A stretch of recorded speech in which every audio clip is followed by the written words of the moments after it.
The most effective way to grow your enterprise is to have resource allocation on multiple different islands. And today's episode, we're going to be talking all about that because it's important and you got to do it. Otherwise, you're going to want to pull your hair out like I am. It's really a damn miracle that I haven't gone bald. Okay, let's start.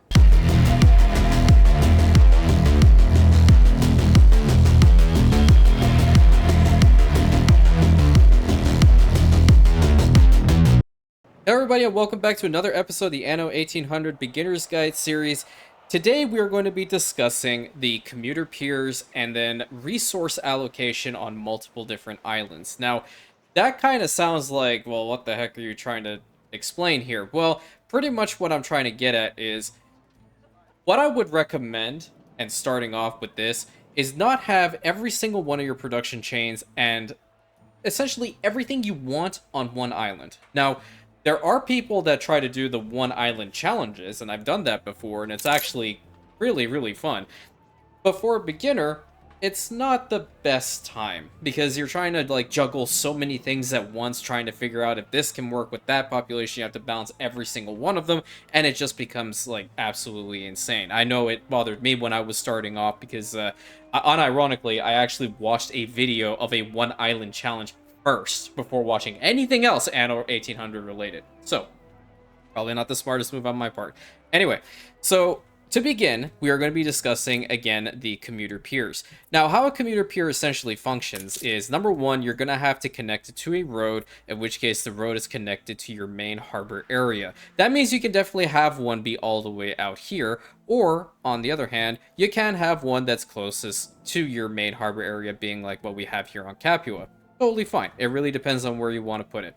These particular buildings require influence in order to build. Your first one more than likely is going to be free, but anything after that, you're going to have to be using this additional resource, which is influence. Now, influence is something that I haven't really discussed too much on the channel, and that's because primarily influence, in my opinion, is used towards trade unions and town halls and stuff like that.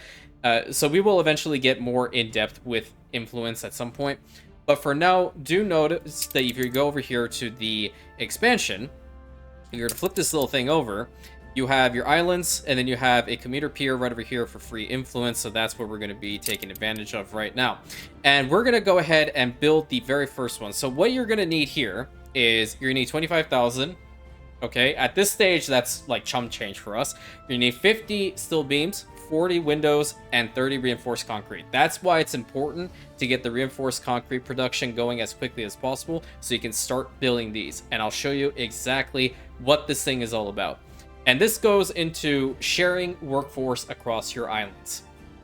So this is the very first one. Obviously, it's actually a pretty cool looking building. And then once you build another one of these, then you'll actually see a little ship going to and from. It's kind of neat. But it does cost a fair amount, obviously, because it's not a cheap building at all. Upkeep cost is 1,000, so we're actually going to be dropping into the negative here soon. Once we actually build the second one, which is right over here on Capua. But no sweat, because you know, you have a lot of passive money making that's already happening right now through the sale of your soap. There are also a couple of other money makers that I've already have plans I'm talking about. So this is, again, it's going to be chump change. If you go into the negatives, don't worry about it. You'll be able to fix it in no time. So we can go over here and build the other one. And then you'll notice that all of your workers up here have turned blue. And that means that you're essentially sharing this labor pool in between Roma and Capua.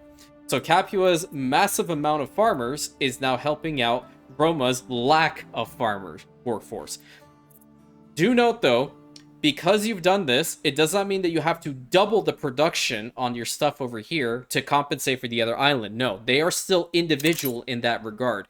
You're just sharing the number, the labor pool, that's it. It's a flat value, it's very simple. So, because of that, what we want to do really at this stage is we don't really want to have all these fishers over here, okay? This is costing us a lot of farmer workforce, and to be perfectly honest with you, we want to get our workers even upgraded to artisans and then later to engineers, okay? We want to constantly build up our capital to a very, very good state, and we need more money, okay? Obviously, the farmers are not giving us enough money, and workers are kind of just like meh. So Artisan Plus at this point is beneficial. But we can't really do this right now because our docklands is utilizing all the fish that's coming out from here. So what you're supposed to do in this particular situation, because we have resource allocation, right? We have been able to build up a secondary harbor area over here of fisheries. And in so doing, we are going to essentially produce the fish over here because our population here is a lot less, so they're going to be consuming less. And instead, we are going to be supplying Roma with Capua's fish supply. So what we're going to do immediately is go ahead and build these two warehouses up and get all these fisheries built up as well.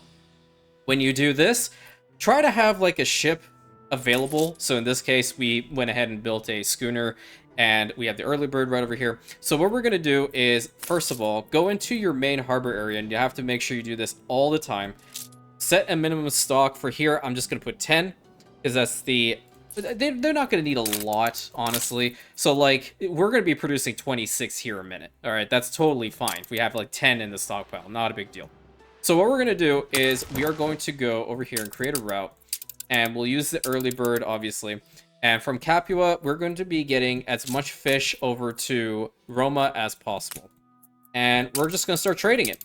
And we're going to put it into the Roma Capua route, so we know where it is.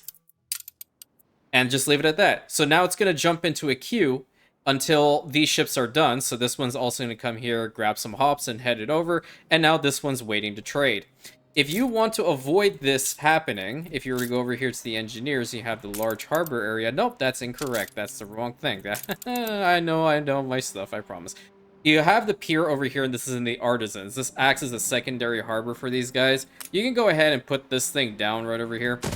And later on, they'll also utilize this for an additional trade. But right now, it's not going to be that congested, so we don't really need to worry about this too much.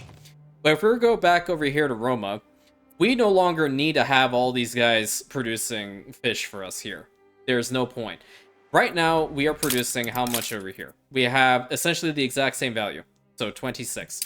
And now that we have a ship bringing some fish over, we don't have to worry about producing it on Roma, so we can just get rid of all of it. And get rid of all the roads so it doesn't look terrible in there. And now you have a lot of free harbor area to work with. Okay, this is also very important. And you've also cut down on a lot of your maintenance costs because, well, you just literally are doing the same. You're getting it from there and bringing it here. It's the same thing. But now if we go over to the docklands, which I hope is not going to freaking glitch for me. Oh, no, apparently he's purple. Is that purple or is that like a maroon color? I don't know. You go over here to the import and exports. We've been selling so much fish that's actually gone up to the first exporter level of uncommon. And this is something that we want to see because the higher it goes, the more lucrative this item becomes. So right now, Roma's fish supply is not the best, but it can do a decent amount for us. It's definitely helping us out with the workflows.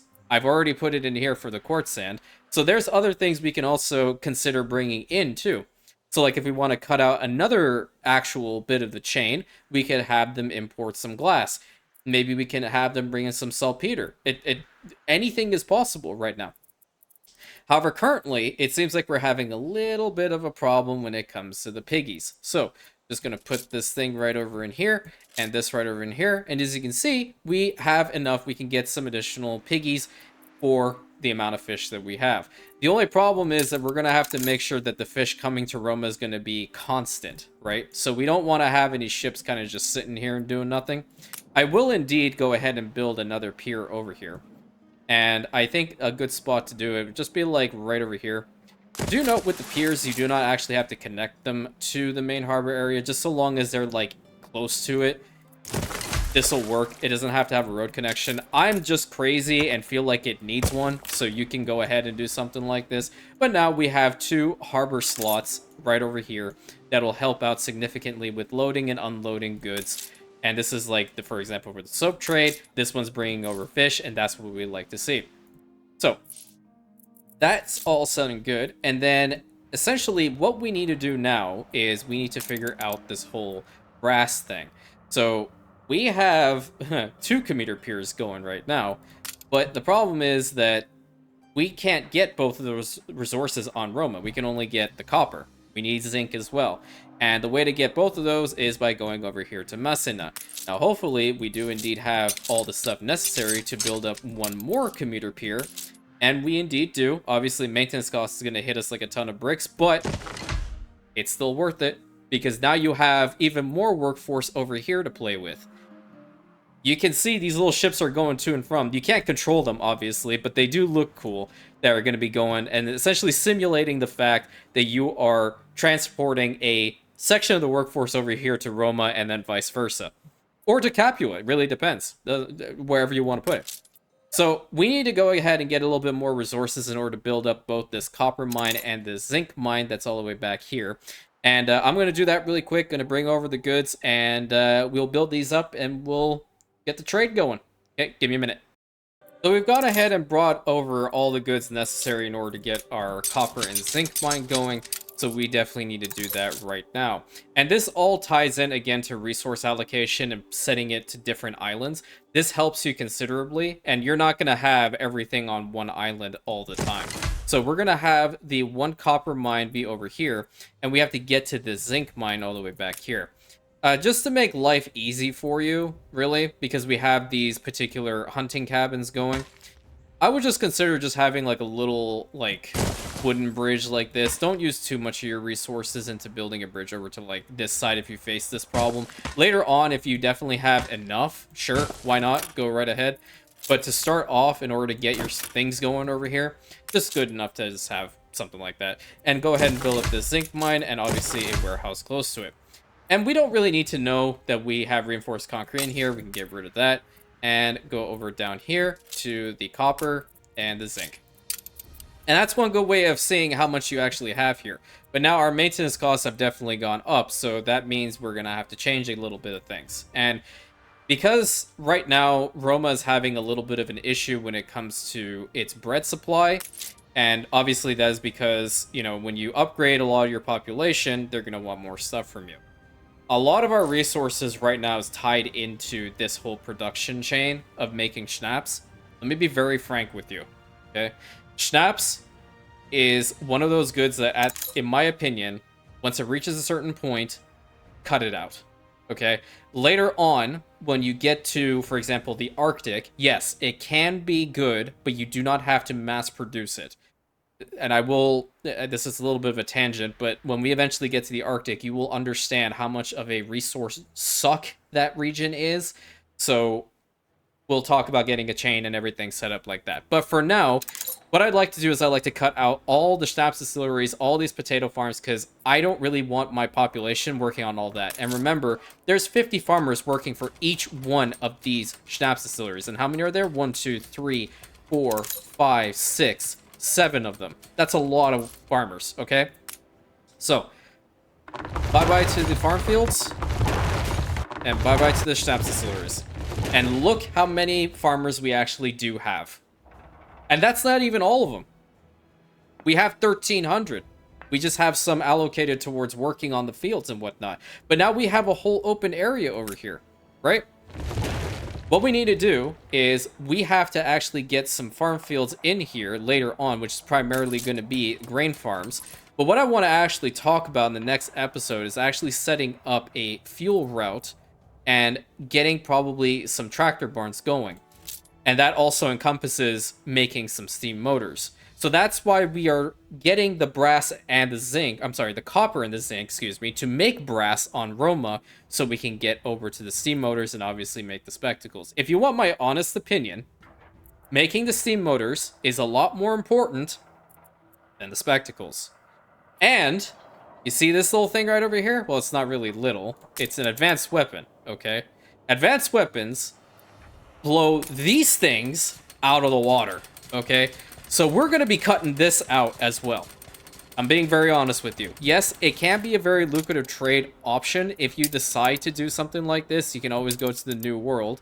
Because Isabel, which in our game is all the way in, like, literally Narnia, she will purchase weapons for a decent amount. Problem is actually bringing it over here. I have actually done a campaign in which I solely as a little, this was before I actually started recording and putting stuff on YouTube, had a series of routes going to and from Isabel, and literally the one person who probably does not have money because she's running a very bankrupted operation, revolutionary project, what have you, was able to fund my entire enterprise to the time that I decided to stop the game, period, at the end. So she's pretty good when it comes to that stuff, obviously with the weapons, but the other advanced weapons will sell for a bunch more, and you'll be able to make a lot better ships that are a lot stronger, that will be able to deal with all your pirate problems and all that stuff, so definitely bear that in mind. So, in the next episode, we're going to get the brass smelteries going, we're going to be getting the spectacles worked on,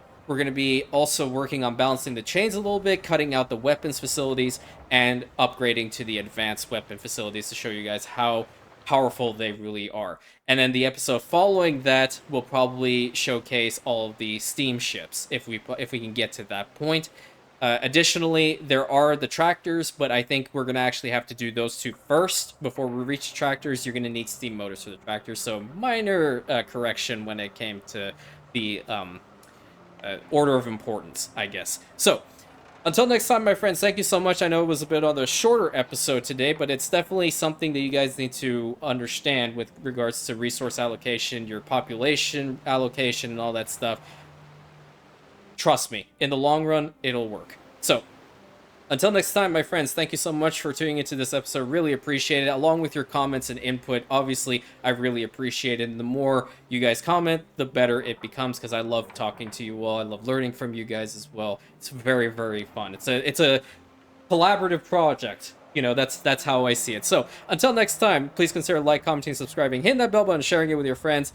Thank you so much. I hope you have a great day, and I will catch you on the next episode, my Rantians.